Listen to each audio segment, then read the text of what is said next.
राजनाथ सिंह क्या कुछ कह रहे हैं वो हम आपको सुनवाते हैं। गरिमामयी उपस्थिति अपने आप में हम सब के लिए एक इंस्पिरेशन है। साथियों, यशोदा मेडिसिटी के लिए यह बड़े गौरव की बात है कि इसे दक्षिण एशिया के लिए रोबोटिक सर्जरी प्रशिक्षण केंद्र के रूप में मान्यता मिली है। आपकी यह उपलब्धि निश्चित रूप से मेडिकल ट्रेनिंग और टेक्नोलॉजिकल रिसर्च को एक नई दिशा देगी, ऐसा मेरा विश्वास है। मैं इस अवसर पर डॉक्टर पीएन अरोड़ा और श्रीमती उपासना अरोड़ा को और यशोदा मेडिसिटी से जुड़े हुए हर कर्मचारी को, हर चिकित्सक को अपनी हार्दिक बधाई देता हूं। साथियों, हम सब जब भी किसी बड़े और सफल इंसान की कहानी सुनाते हैं तो उसमें एक चीज सामान्य होती है।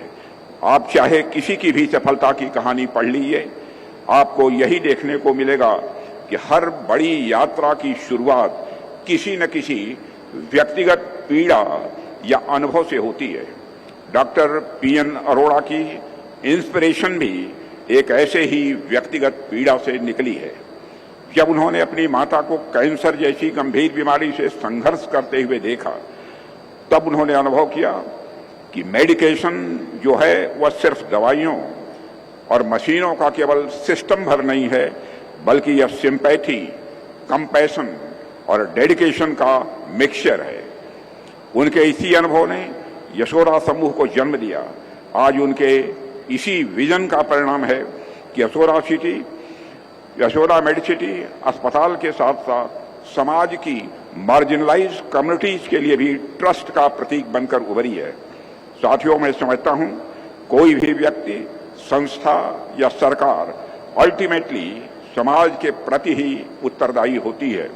मुझे यह देखकर खुशी हो रही है कि एक व्यक्ति के रूप में डॉक्टर पीएन अरोड़ा एवं उपासना अरोड़ा ने और एक संस्था के रूप में यशोदा समूह ने समाज के प्रति भी उसी उत्तरदायित्व का निर्वाह किया है। ठीक उसी प्रकार सरकार के रूप में हम भी समाज के प्रति, समाज के मार्जिनलाइज्ड कम्युनिटी के प्रति अपनी इस जिम्मेदारी को समझते हैं।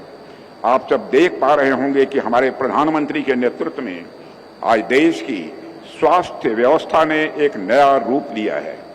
पहले जहां इलाज गरीब के लिए एक चिंता का कारण होता था, अब वही इलाज उसके अधिकार के रूप में उसके दरवाजे तक पहुंच रहा है। हमने यह सुनिश्चित किया है कि भारत का कोई भी गरीब किसी भी बीमारी के कारण अपने जीवन की उम्मीद न खोए।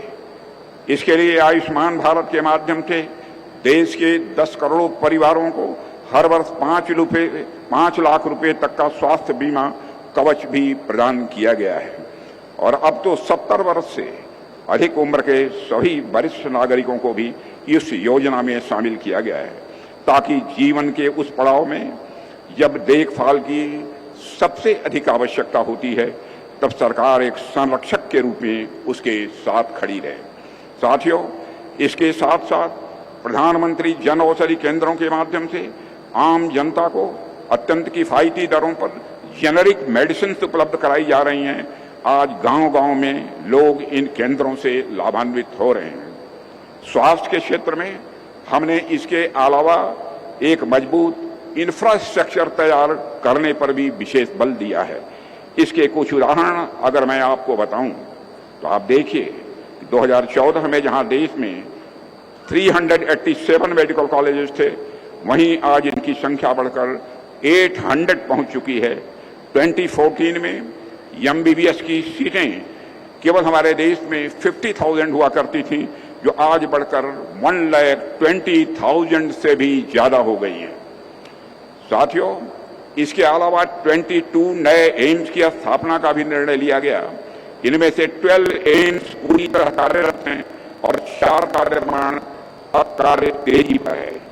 जब ये सभी संस्थान पूरी तरह शुरू होंगे, तब भारत की हेल्थ नेटवर्क पहले से कहीं, मैं समझता हूं कि अधिक मजबूत होगी। साथियों, हमारे ये सभी प्रयास केवल स्कीम्स या इंफ्रास्ट्रक्चर डेवलपमेंट के प्रतीक नहीं हैं, बल्कि एक कंपैशन और समाज के प्रति यह दायित्व का परिणाम है। हम उस भारत की दिशा में बढ़ रहे हैं जिसका सपना हमारे पूर्वजों ने देखा था, एक ऐसा भारत जो शक्तिशाली भी हो और एक ऐसा भारत जो शक्तिशाली होने के साथ साथ वह स्वस्थ भी हो।